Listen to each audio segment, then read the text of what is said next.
Okay, so I've run this once and I'm going to do it again. Actually, this is like the third or fourth time I've done it because the first time I did it last night and I just didn't like what I was doing because what I realized is that it's very hard to talk to the camera because the camera is an inanimate object. I don't have any problem talking to people. I would love to get up and talk to lots of people.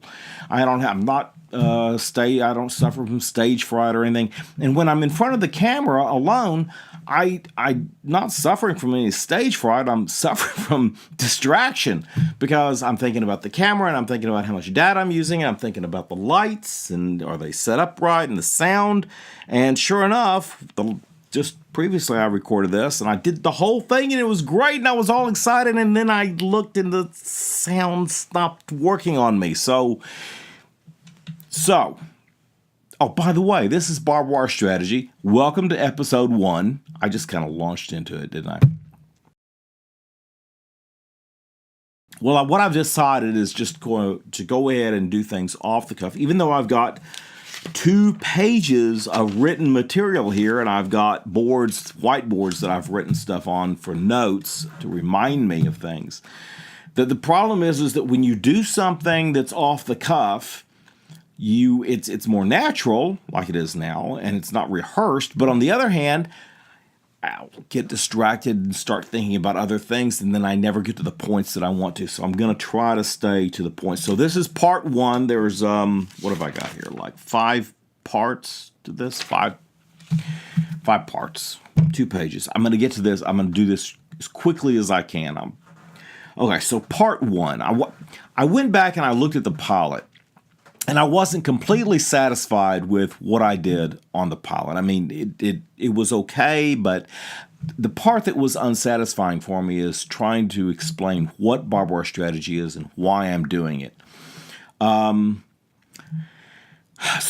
were sitting around watching the midterm elections when the Democrats won the House, the Republicans kept the Senate, and I thought, how cool would it be to do a YouTube show so that I could talk about the election. We had 2 years from the point of the midterm elections. But don't forget, the 2020 campaign began when the clock struck midnight tonight. So I think we're going to see a lot of division between this House and that house up at the other end of Pennsylvania Avenue.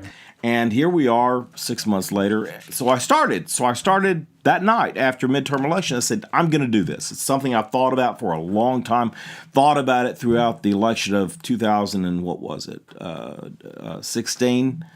All through Donald Trump's election. And I thought about this. But I didn't do it.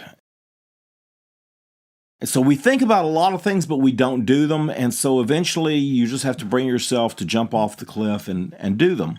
Like I've done with many other projects and entrepreneurial businesses that I've been in my life.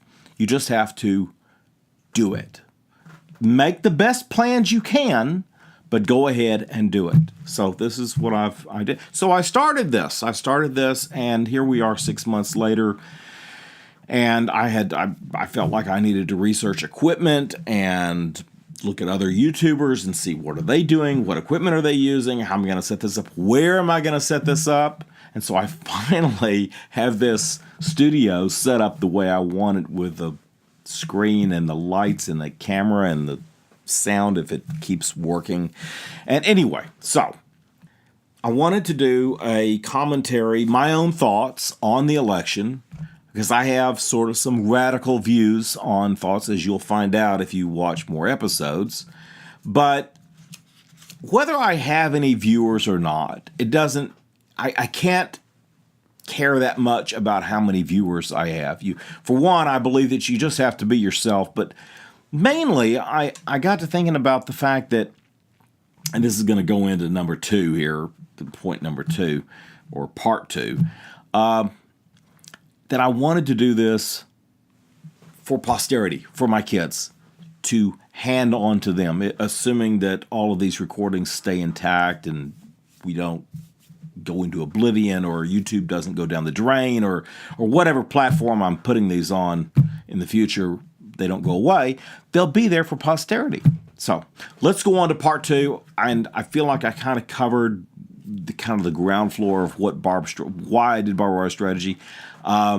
Real quick, I'll explain BarbWire Strategy because I don't think that I explained that in the pilot episode, where the name came from.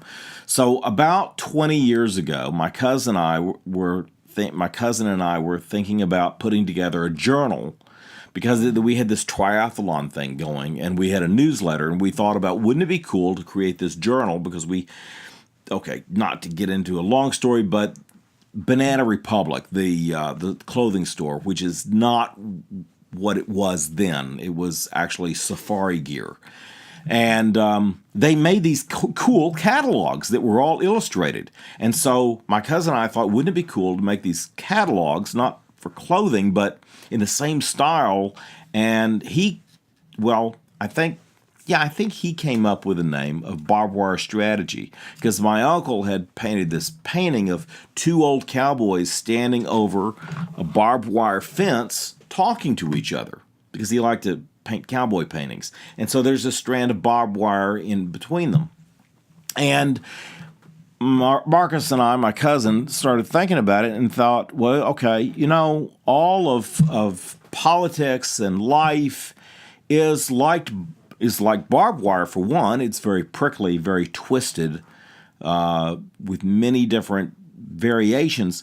But the painting that my uncle did of 2 cowboys talking over a fence, that is the heart of American politics. That's where politics begins. 2 neighbors talking to each other about whatever is going on the state level or the city level or the national level. And from there, politics grows. It grows from there forward. Now, I know a lot of us think that all politics starts and ends with the stupid freaking media, but it doesn't. It shouldn't. It was never intended to by our founding fathers. Politics starts with you talking to your neighbor, you talking to your family. We, in our society, we don't like to discuss politics, or it's almost considered impolite to bring it up because there's so drastic of differences. Maybe the reason there is such a drastic difference between people's opinions is because we don't discuss politics. We treat it as this taboo thing that we shouldn't talk about politics and religion. Wrong. We should talk about religion. We should talk about our belief system. We should talk about politics.